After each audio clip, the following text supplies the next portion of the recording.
안녕하세요. 저는 박경숙이라고 합니다. 올해 72입니다. 오늘은 제 남편의 장례식 날이지요. 남편이 갑작스럽게 세상을 떠났습니다. 장례식장에는 친척들과 지인들이 모여 조문하고 있었지요. 모두들 침통한 얼굴로 고개를 숙이고 있었습니다. 그런데 저는 묘하게 미소를 짓고 말았습니다. 고개를 살짝 숙이면서도 입가에 흐르는 미묘한 웃음을 감출 수가 없었지요. 조문객들의 시선이 제게 쏠렸습니다. 왜 저렇게 웃으시지? 장례식장에서 웃다니. 사람들이 속삭이며 불편한 눈빛을 보냈습니다. 저도 알고 있었지요. 장례식장에서 웃는 건 예의가 아니라는 것을요. 하지만 어쩔 수가 없었습니다. 저는 눈물을 흘리면서도 남편의 관을 바라보았습니다. 관 속에 누워 계신 남편의 모습이 낯설게 느껴졌지요. 아니, 어쩌면 처음으로 편안해 보이는 얼굴이었을지도 모르겠습니다. 미소는 단순한 웃음이 아니었습니다. 슬픔, 안도, 해방, 후련함이 뒤섞인 복잡한 감정이었지요. 40년을 참아온 삶에서 나온 진짜 표현이었습니다. 여보, 이제 편히 쉬세요. 남편에게 작게 속삭였습니다. 이 이야기가 많은 분들께 위로가 되었으면 좋겠습니다. 구독과 좋아요 부탁드립니다. 조문객들이 제 행동에 수군거리기 시작했습니다. 장례식장 구석구석에서 속삭이는 소리가 들려왔지요. 장례식에서 웃는다니 예의가 아니잖아요. 도대체 저게 무슨 모습이람. 남편분이 돌아가셨는데 저렇게 웃고 계시다니. 친척들의 날카로운 시선이 사방에서 느껴졌습니다. 특히 시댁 친척들의 눈빛은 더욱 차갑고 따가웠지요. 하지만 저는 담담하게 미소를 유지했습니다. 주변의 날카로운 시선 속에서도 저는 남편과의 지난 세월을 떠올렸습니다. 결혼한 지 40년이 넘었지요. 그 긴 세월 동안 정말 많은 일들이 있었습니다. 25에 시집을 갔습니다. 남편은 처음엔 다정했지요. 여보, 내가 평생 행복하게 해줄게. 그렇게 약속했던 남편이었습니다. 하지만 결혼 생활은 제가 생각했던 것과 너무나 달랐습니다. 잦은 다툼이 있었지요. 남편은 술을 좋아했고 술만 마시면 성격이 변했습니다. 고함을 지르고 물건을 집어던지고 밤새 들어오지 않는 날도 많았습니다. 외로움도 컸습니다. 남편은 저와 대화하는 것을 좋아하지 않았지요. 여보, 오늘 병원에 다녀왔어요. 말을 걸어도 대답이 없었습니다. 그저 텔레비전만 보거나 신문만 읽었지요. 끝없는 희생도 있었습니다. 아이들을 키우면서 시부모님을 모시면서 집안일을 하면서 저는 단 한 번도 제 자신을 위한 시간을 가져본 적이 없었습니다. 경제적인 부담도 만만치 않았지요. 남편이 사업에 실패했을 때도 빚을 졌을 때도 모두 제가 감당해야 했습니다. 새벽 시장에 나가 일하고 남의 집 청소를 하고 그렇게 악착같이 돈을 벌었습니다. 조문객들은 모릅니다. 이런 고단한 이야기들을요. 남편의 잦은 실수들과 제가 숨겨야 했던 고통들을 말입니다. 모두 제 마음속에만 있었던 이야기들이지요. 경숙 씨, 괜찮으세요? 친구 한 분이 다가와 물었습니다.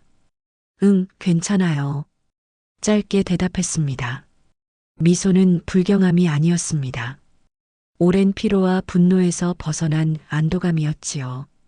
더 이상 참지 않아도 되는 해방감이었습니다. 신우이가 다가왔습니다. 형님, 지금 무슨 표정이세요? 오빠가 돌아가셨는데. 알아, 미안해. 저는 고개를 숙였지만 미소는 사라지지 않았습니다. 아들과 며느리도 걱정스러운 눈빛으로 저를 바라보았지요. 하지만 저는 괜찮다고, 정말 괜찮다고 말할 수밖에 없었습니다. 40년의 무게를 아는 사람은 저 혼자뿐이었습니다. 시간이 흐르면서 조문객들의 시선은 점점 더 따가워졌습니다. 속삭임도 더욱 커졌지요. 친척 중 한 분이 참지 못하고 다가왔습니다. 남편의 사촌 동생이었습니다. 형님, 정말로 왜 웃으시는 거예요? 목소리에 비난이 섞여 있었습니다. 저는 눈을 감고 깊게 숨을 들이쉬었습니다. 그리고 천천히 눈을 뜨고 담담하게 대답했지요. 슬픔만 있는 건 아니니까요. 네, 그게 무슨 말씀이세요? 내 마음이 그래. 짧게 대답하고 다시 고개를 돌렸습니다. 조문객들은 더욱 혼란스러워했습니다. 어떤 분은 고개를 가로저으며 혀를 찾고 어떤 분은 이해할 수 없다는 듯 중얼거렸지요. 장례식에서 웃는 사람은 처음 봤어. 정말 이해가 안 되네. 혹시 정신이 이상해진 건 아닐까? 온갖 추측들이 오갔습니다. 누군가는 제가 충격을 받아 정신이 나간 거라고 했고, 누군가는 원래 냉정한 사람이었다고 수군거렸습니다. 하지만 저는 흔들리지 않았습니다. 오히려 마음이 평온해졌지요. 오래 참아왔던 감정들이 드디어 밖으로 나오는 것 같았습니다. 시어머니 제사 때 일이 떠올랐습니다. 새벽 3시에 일어나 음식을 준비했지요. 12가지 나물을 무치고 전을 부치고 국을 끓이고 밥을 지었습니다. 손이 부르트도록 일했지요. 제사상을 차리는데 남편이 들어왔습니다. 여보, 이게 뭐야? 북어포가 왜 이렇게 작아? 다시 해. 여보, 시장에서 이게 제일 큰 거였어요. 말대꾸하지 마. 제사상인데 이따위로 차릴 거야? 쾅! 상을 발로 차버렸습니다. 정성껏 준비한 음식들이 바닥에 쏟아졌지요. 여보, 제사 시간이 얼마 안 남았는데. 그럼 빨리 치우고 다시 하지. 멍청하게 서 있지 말고. 저는 무릎을 꿇고 바닥을 닦았습니다. 새벽부터 준비한 음식들이 쓰레기가 되는 걸 보며 눈물을 삼켰지요. 그리고 다시 부엌으로 들어가 음식을 만들었습니다. 제사가 끝나고 녹초가 되어 쓰러졌을 때 남편이 한 말이 기억납니다. 여보, 뭐 그렇게 힘들어해? 제사상 차리는 게 원래 며느리가 할 일이잖아. 시집 와서 그것도 못하면 쓰나? 아무렇지도 않게 하던 말이었습니다. 아들이 대학에 갈 때도 그랬지요. 등록금을 마련하기 위해 밤낮으로 일했습니다. 시장에서 채소를 팔고 남의 집 청소를 하고 식당에서 설거지도 했습니다. 어느 날 몸살이 나서 누웠을 때였습니다. 여보, 저녁은요? 아파서 못 일어나겠어요. 뭐, 아프면 누워 있어도 되는 줄 알아? 남편이 굶어도 괜찮다는 거야? 남편은 이불을 확 걷어버렸습니다. 여보, 정말 몸이 안 좋아요. 몸 안 좋으면 병원 가. 근데 밥은 차려놔야지. 남편이 굶는데 아내가 누워 있으면 돼? 결국 비틀거리며 일어나 부엌으로 갔습니다. 그날 밤 고열로 정신을 잃고 쓰러졌지요. 그때도 남편은 말했습니다. 여보, 괜히 오버해서 쓰러지고 사람들이 내가 아내를 학대한다고 하겠어. 며느리가 들어왔을 때도 마찬가지였습니다. 저는 며느리에게 좋은 시어머니가 되고 싶었습니다. 제가 겪었던 고생을 며느리에게는 시키고 싶지 않았지요. 얘야, 괜찮아. 내가 할게. 설거지를 하려는 며느리를 말렸습니다. 하지만 남편이 벌떡 일어났지요. 여보, 뭐 하는 거야? 며느리 일을 내가 왜 해? 여보, 애가 피곤해 보여서. 그게 무슨 소리야? 며느리가 시어머니 일을 거들어야지. 거꾸로 하면 어떡해. 버릇 없어지면 누가 책임질 건데. 며느리 앞에서 저를 호통쳤습니다. 며느리는 고개를 숙이고 눈물을 훔쳤지요. 저도 미안하고 창피했습니다. 저는 평생 남편의 그늘에서 살았습니다. 아니, 그늘이 아니라 지배 아래에서 살았지요. 제 의견은 중요하지 않았습니다. 제 꿈도, 제 바람도, 제 건강도 모두 아무것도 아니었습니다. 여자가 무슨 생각이 그렇게 많아? 남편 말만 잘 들으면 돼. 남편은 늘 그렇게 말했습니다. 다시 사촌 동생이 물었습니다. 형님은 형을 사랑하지 않으셨어요? 저는 잠시 말을 멈췄습니다. 사랑했을까요? 사랑이 뭔지도 모르고 결혼했습니다. 그저 시키는 대로, 참으라는 대로, 순종하라는 대로 살았지요. 사랑? 그게 뭔지 모르겠어. 난 그냥 살아남은 거야. 무슨 말씀이세요? 이해 못해도 괜찮아. 더 이상 설명하고 싶지 않았습니다. 저의 눈빛은 흔들리지 않았습니다. 오래 참아온 외로움과 수많은 폭력이 담긴 눈빛이었지요. 그 누구도 감히 판단할 수 없는 지옥 같은 시간들이었습니다. 사람들은 점점 미소 뒤에 숨은 진짜 이유를 궁금해하기 시작했습니다. 하지만 저는 말하지 않았습니다. 말해봤자 소용없었지요. 남편한테 맞으면 내가 잘못한 거야. 참아야지. 그게 아내의 도리야. 그렇게들 말하던 시절이었으니까요. 제 삶은 제가 알고 있습니다. 그것만으로 충분했지요. 조문객들이 점심 식사를 하러 자리를 비운 사이 저는 장례식장 구석 의자에 앉았습니다. 남편과의 시간들이 파노라마처럼 지나갔지요. 결혼 초기가 가장 먼저 떠올랐습니다. 신혼 때는 순종적인 아내가 되려 노력했습니다. 그게 당연한 줄 알았지요. 하지만 남편의 요구는 끝이 없었습니다. 여보, 밥 먹어요. 저녁 준비를 하고 남편을 불렀습니다. 하지만 남편은 상을 둘러보더니 고함을 질렀지요. 이게 뭐야? 반찬이 고작 이거야? 국은 왜 이렇게 싱거워? 쾅! 수저를 내던지는 소리가 울렸습니다. 여보, 미안해요. 다시 할게요. 됐어. 먹기 싫어. 남편은 밥상을 발로 차버렸습니다. 국그릇이 엎어지고 반찬이 바닥에 쏟아졌지요. 저는 무릎을 꿇고 바닥을 닦아야 했습니다. 결혼한 지 1년쯤 지났을 때 처음 맞았습니다. 제가 말대꾸를 했다는 이유였지요. 여보, 그건 너무한 거 아니에요? 그 말이 끝나기 무섭게 뺨을 맞았습니다. 따기 소리가 방 안에 울렸습니다. 여자가 감히 남편한테 대들어? 내 주제를 알아. 남편의 목소리는 차갑고 무서웠습니다. 저는 그날 밤 홀로 울었지요. 하지만 어디 하소연할 곳도 없었습니다. 시어머니에게 말씀드렸더니 돌아온 건 이런 말이었습니다. 며느리가 잘못했으니까 맞는 거지. 내가 더 잘하면 되잖니. 친정어머니도 마찬가지였습니다. 참아라. 시집살이가 원래 그런 거야. 내가 잘해서 남편 마음을 돌려야지. 아무도 제 편이 아니었습니다. 남편은 술만 마시면 더 심해졌습니다. 새벽에 술 취해 들어와서는 이유 없이 화를 냈지요. 여보, 일어나. 안주 내와. 지금 새벽 3시예요. 뭐, 남편이 먹자는데 못하겠다고? 이것도 안 해줄 거야?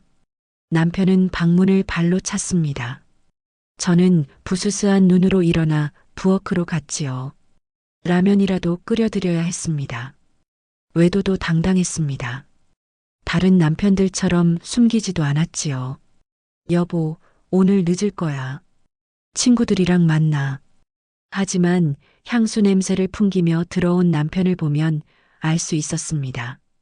친구가 아니라 다른 여자를 만나고 온 거라는 걸요. 여보, 오늘 어디 갔다 오세요? 조심스럽게 물었습니다.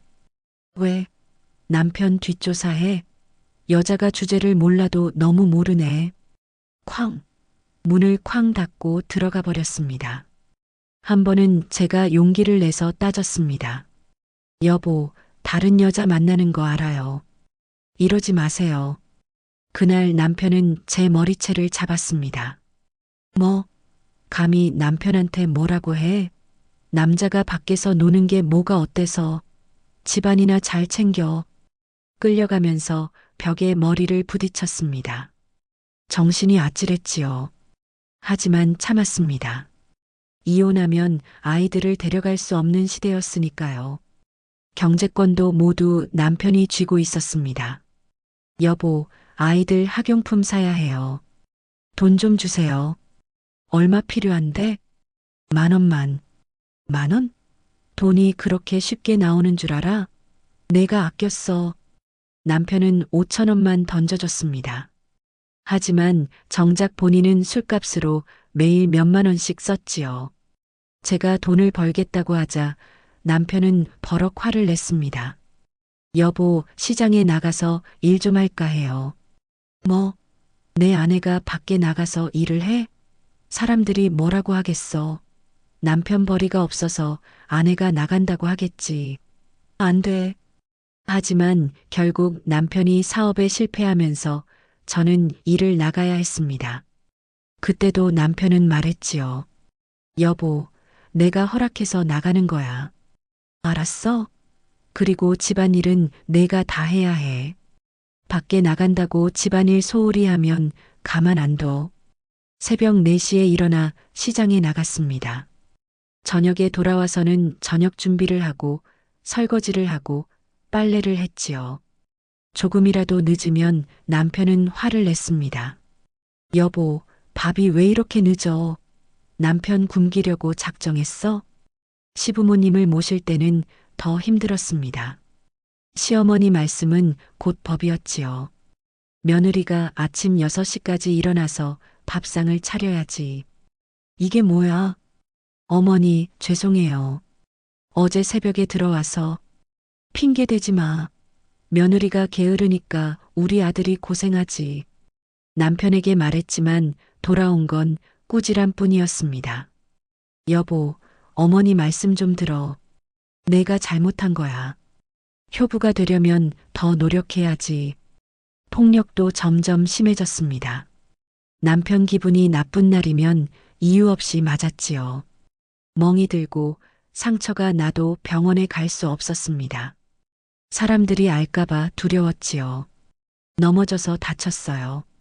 사람들에게는 그렇게 거짓말을 했습니다. 40년을 그렇게 살았습니다. 매일 눈치를 보고 매일 조심하고 매일 참았지요. 그런데 이상한 일이었습니다. 남편이 세상을 떠나면서 가슴에 있던 무거운 돌이 사라졌습니다.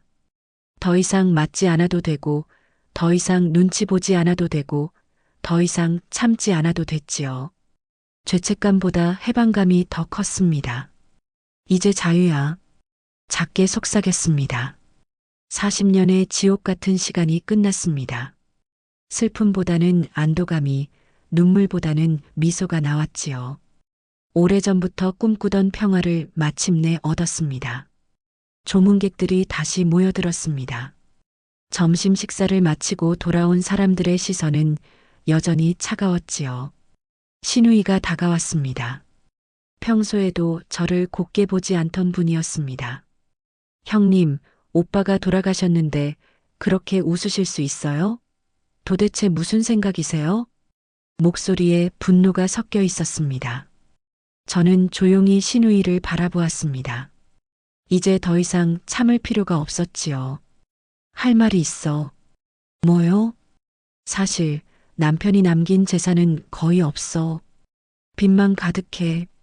장례식장이 순간 조용해졌습니다. 무슨 소리예요? 오빠가 사업도 하시고. 사업? 그 사업으로 빚만 잔뜩 졌지. 집도 이미 은행 담보로 잡혀 있어. 남편 명의로 된 건 빚뿐이야. 시누이는 할 말을 잃었습니다. 저는 계속 말을 이어갔습니다. 근데 말이야, 내 명의로 된 게 좀 있어. 남편이 모르게 모은 돈이 있거든. 그게 무슨, 새벽 시장에서 채소 팔고, 남의 집 청소하고, 식당에서 설거지하면서 모은 돈이야. 40년 동안 한 푼, 두 푼 모았지.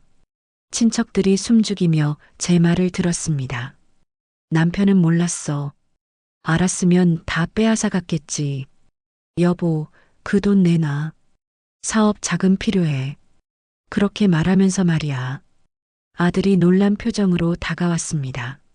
엄마, 그게 무슨 소리예요? 응, 너희들은 몰랐지. 엄마가 비상금을 모았다는 걸. 혹시 너희들한테 무슨 일 생기면 쓰려고 모은 거야. 며느리도 눈을 동그랗게 떴습니다. 저는 담담하게 말을 이었습니다. 남편은 평생 나한테 돈 한 푼 제대로 안 줬어. 여보, 돈 좀 주세요. 그러면 여자가 돈을 왜 많이 가져? 필요한 것만 말해. 그랬지. 형님. 근데 본인은 술값으로 얼마나 썼는지 알아? 밤마다 술 마시고 다른 여자들한테 돈 쓰고 나는 버스비 아끼려고 걸어 다녔는데 말이야. 신우이가 입을 열었습니다. 그래도 그렇지, 오빠가. 내 오빠가 뭘 했는데? 나한테 평생 손찌검하고 욕하고 무시한 게 전부야. 장례식장 분위기는 완전히 얼어붙었습니다. 저는 평생 참았던 말들을 쏟아냈습니다. 아침에 일어나면 두들겨 맞을까봐 떨었어. 밥이 늦었다고, 국이 싱겁다고, 이유도 없이 맞았지. 멍 안 보이는 데를 때리더라고. 사람들한테 들킬까봐. 엄마. 큰아들이 떨리는 목소리로 말했습니다. 너희들한테는 좋은 아빠였을지 몰라. 근데 나한테는 지옥이었어. 매일매일이 지옥이었다고. 시어머니의 사진이 영정 옆에 놓여 있었습니다. 저는 그 사진을 바라보며 말했습니다. 시어머니도 똑같았지. 며느리가 맞으면 잘못한 거다. 남편 말 잘 들어야 한다. 평생 그렇게 사셨어요. 그래서 나도 그렇게 살아야 하는 줄 알았지.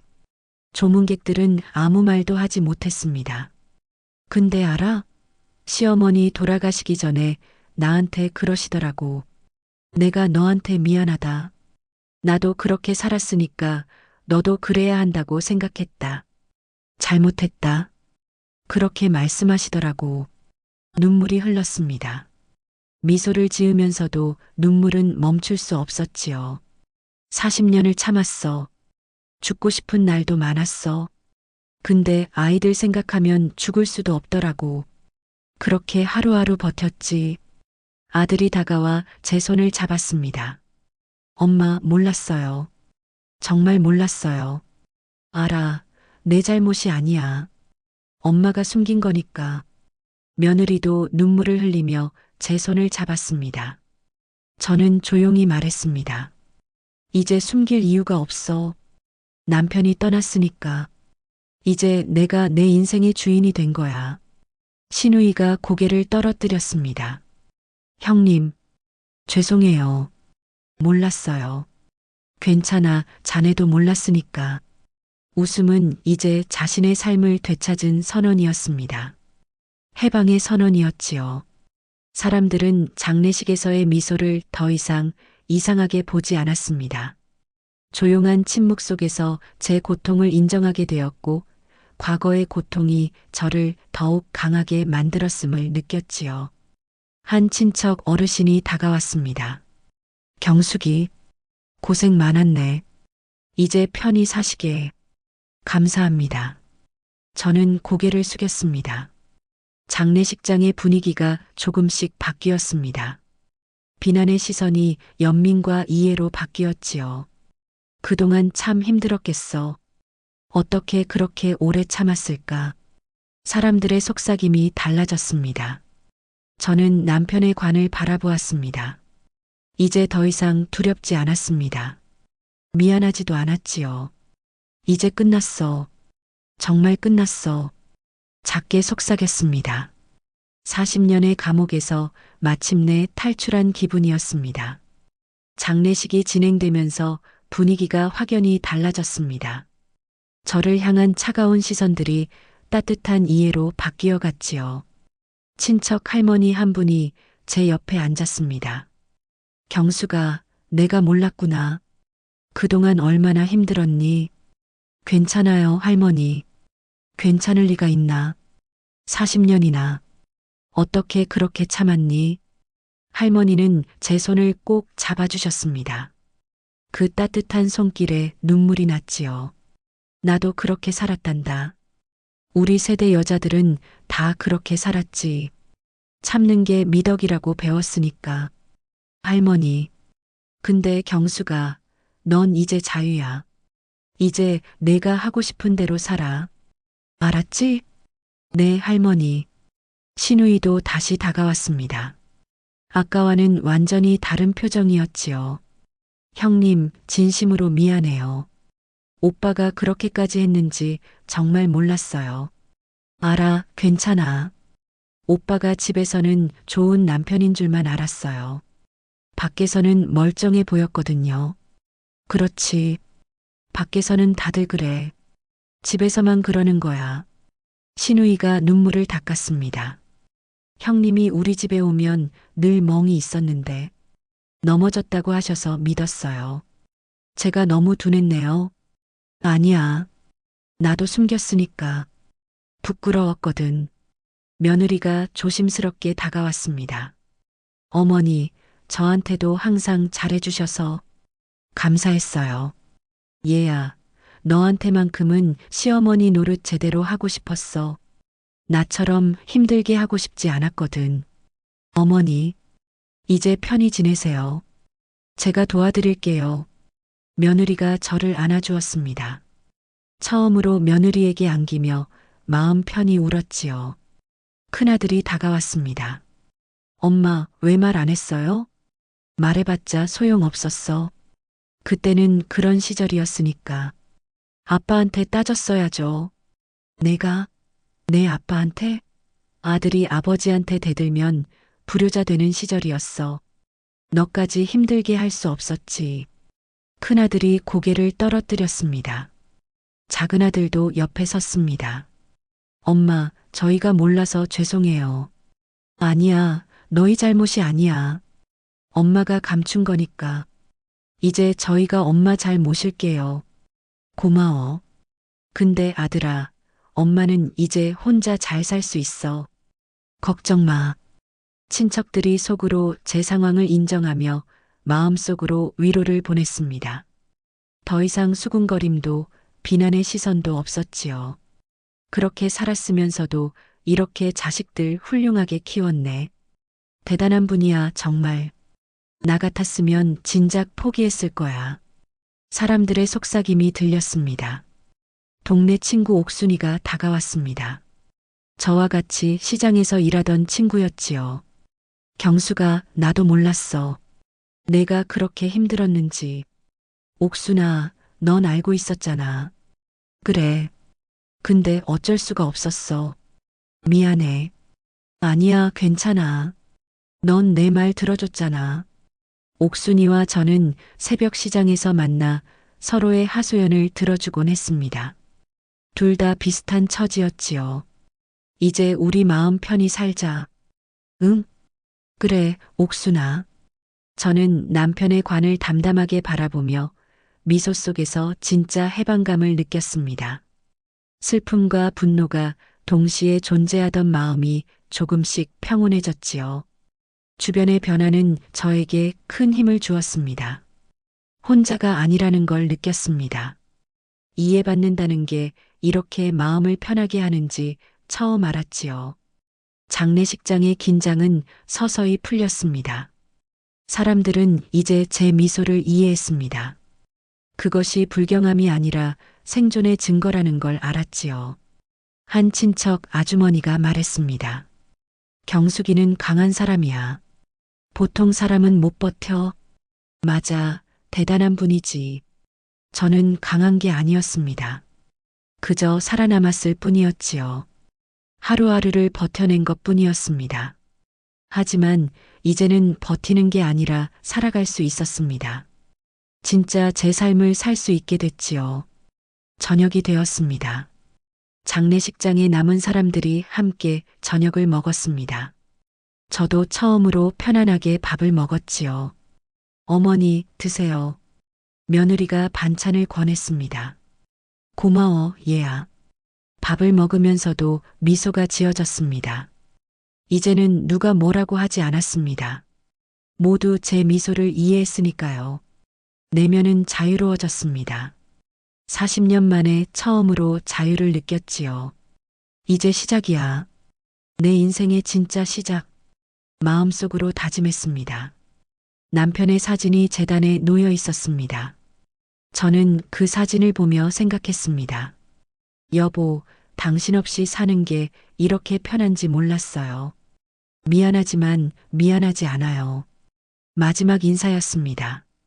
조문객들이 하나둘 돌아갔습니다. 남은 사람들은 저를 격려해 주었지요. 앞으로 좋은 일만 있을 거야. 건강하게 오래오래 사세요. 이제 하고 싶은 거 다 하고 살아요. 따뜻한 말들이었습니다. 저는 고개를 숙이며 감사의 인사를 했습니다. 이제 정말 끝이었습니다. 그리고 시작이었지요. 장례식이 모두 끝났습니다.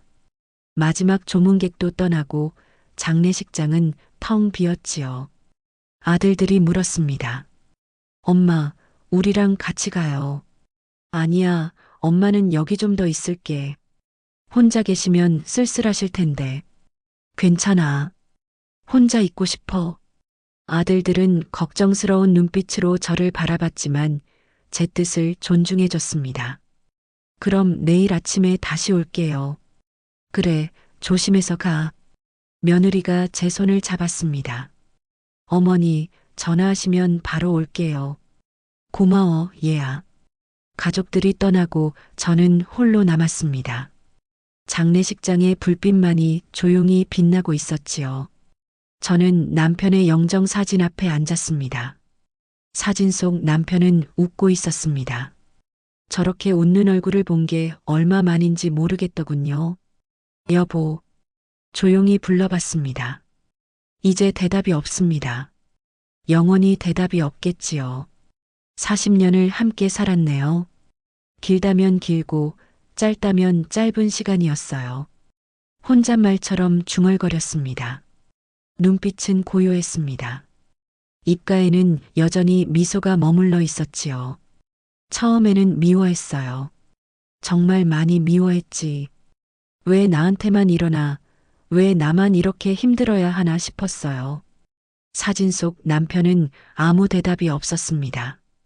근데 이제는 미워하기도 지쳤어요. 미워하는 것도 힘이 드니까요. 창밖을 바라봤습니다. 밤하늘에 별이 반짝이고 있었지요. 끝났구나. 정말 끝났어. 마음속으로 되뇌었습니다. 이제 내 삶이 시작되는구나. 오래 참아온 고단함이 씻겨나가는 기분이었습니다. 억눌렸던 감정들이 서서히 녹아내렸지요. 평온함이 찾아왔습니다. 진짜 평온함이었습니다. 주변 시선도 사람들의 판단도 이제는 의미가 없었습니다. 그저 제 마음이 편한 게 중요했지요. 여보, 당신도 이제 편히 쉬세요. 평생 힘들게 사셨잖아요. 그렇게 말하니 조금은 후련했습니다. 남편도 행복하지 않았을 겁니다. 그렇게 화내고 때리고 욕하면서 살았으니 행복할 리가 없었지요. 그것도 불행이었을 겁니다. 우리 둘 다 불행했네요. 서로를 불행하게 만들며 살았어요. 눈물이 또 흘렀습니다. 하지만 슬픈 눈물은 아니었습니다. 이제 우리 둘 다 자유해요. 당신은 저 세상에서, 나는 이 세상에서 자유롭게 사는 거예요. 손으로 눈물을 닦았습니다. 가방에서 작은 수첩을 꺼냈습니다. 제가 평생 적어온 일기장이었지요. 남편 몰래 숨겨두고 썼던 일기였습니다. 펼쳐서 읽어봤습니다. 오늘도 맞았다. 밥이 늦었다고. 눈물이 난다. 아이들이 자는 모습을 보니 힘이 난다. 조금만 더 버티자. 오늘 시장에서 1,000원을 벌었다. 통장에 넣어야지. 아무도 모르게. 언젠가는 자유로워질 수 있을까? 마지막 줄을 읽고 미소 지었습니다. 그래, 이제 자유로워졌어. 정말로. 일기장을 덮었습니다. 이제 새로운 일기를 쓸 시간이었지요. 오롯이 자신에게 집중할 수 있는 순간이었습니다. 40년 만에 처음으로 제 자신만을 생각할 수 있었습니다. 내일부터 뭘 하지? 궁금해졌습니다. 친구들이랑 여행이나 갈까? 아니면 그림이라도 배워볼까? 평생 하고 싶었던 것들이 떠올랐습니다. 슬픔과 해방이 동시에 존재하는 복합적인 감정이었습니다. 이상한 기분이었지요. 슬프면서도 기쁘고 아프면서도 후련했습니다. 인생이 참 이상해요. 누군가의 죽음이 누군가의 시작이 되다니. 남편의 사진을 바라봤습니다. 고마워요, 여보. 마지막 선물을 주셨네요. 자유라는 선물을. 시계를 봤습니다. 자정이 넘었습니다. 이제 자야겠다. 내일부터 바쁠 테니까. 저는 자리에서 일어났습니다. 남편의 사진에 마지막으로 절을 했습니다. 안녕히 가세요, 여보. 저는 이제 제 길을 갈게요. 그리고 돌아섰습니다. 뒤돌아보지 않았습니다. 경숙은 새로운 삶을 준비했습니다. 미소를 잃지 않은 채로 말이지요. 며칠이 지났습니다. 장례를 치르고 집으로 돌아온 후였지요. 아침에 일어났을 때 이상한 기분이 들었습니다. 두려움이 없었습니다. 남편이 소리를 지를까, 화를 낼까 걱정하지 않아도 됐지요. 편하다. 혼잣말로 중얼거렸습니다. 천천히 일어나 커피를 내렸습니다. 예전에는 남편이 여보, 커피 왜 마셔? 돈 아까워. 라고 했었지요. 이제는 제가 마시고 싶을 때 마실 수 있었습니다. 친구 옥순이에게 전화했습니다. 옥순아, 오늘 시간 있어? 응, 왜? 카페에서 만나자. 내가 살게. 그래, 좋아. 오랜만에 마음 편히 친구를 만날 수 있었습니다. 카페에서 만난 옥순이가 물었습니다. 경수가 괜찮아? 응, 괜찮아. 아니, 괜찮은 정도가 아니야. 정말 좋아. 그래 보여. 얼굴이 밝아졌어. 우리는 커피를 마시며 담소를 나눴습니다. 평범한 일상이었지요. 하지만 이 평범함이 얼마나 소중한지 이제야 알았습니다. 옥순아, 우리 여행 갈까? 여행? 어디로? 제주도. 평생 가보고 싶었어. 좋지. 가자. 친구와 함께 웃으며 여행 계획을 세웠습니다. 장례식장에서의 미소가 왜 나왔는지 이제 아무도 의문을 품지 않았습니다. 며칠 후 큰아들이 찾아왔습니다. 엄마, 괜찮으세요? 응, 아주 좋아. 정말요? 그래. 엄마 이제 하고 싶은 거 하면서 살 거야. 좋으시겠다. 그동안 고생하셨으니까. 아들이 제 손을 잡았습니다. 엄마 사랑해요. 나도 사랑해, 아들. 며느리도 함께 왔습니다. 어머니, 이거 드세요. 좋아하실 것 같아서요. 과일 바구니를 내밀었습니다. 고마워, 얘야. 같이 먹자. 우리는 함께 과일을 먹으며 이야기를 나눴습니다. 편안한 시간이었지요. 과거의 고통에서 벗어나 새로운 자유를 찾았습니다. 남편의 죽음은 끝이 아니었습니다. 제 삶을 주체적으로 시작할 기회가 됐지요. 저는 담담하고 단단하게 웃음을 잃지 않은 채 앞으로 나아갈 준비를 마쳤습니다. 창밖을 바라봤습니다. 햇살이 밝게 빛나고 있었지요. 이제 시작이야.